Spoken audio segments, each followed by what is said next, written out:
If you're getting bad results from AI, it's not the AI, it's likely you. But here's the thing, it's really easy to change your bad outputs to good outputs.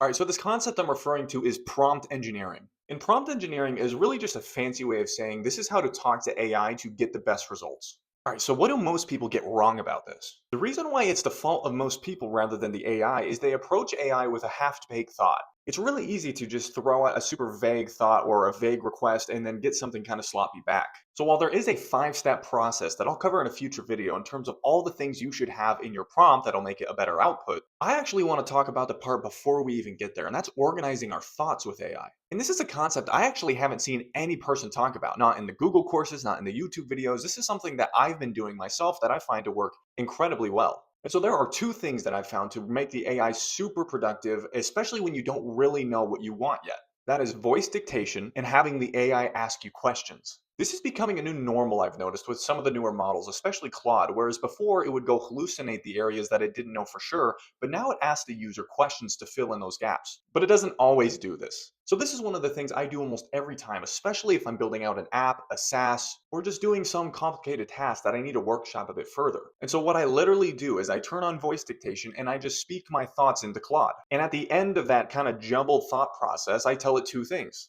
I tell it this is a bit of a half-baked thought, help me refine it more, and ask me follow-up questions to understand. And that actually makes you go back and forth with Claude, helping both you understand what you want as well as Claude. And so you don't need to be a better writer to get better prompts per se, you just need to talk. And so while there's a lot of tools and tricks you can use to better your prompts, again, I'll cover that in a future video, really all you need to do is talk and have it ask you questions. The best way to figure out what you want is to be asked about the details of what you want. Follow for more info on the best practices when it comes to prompt engineering.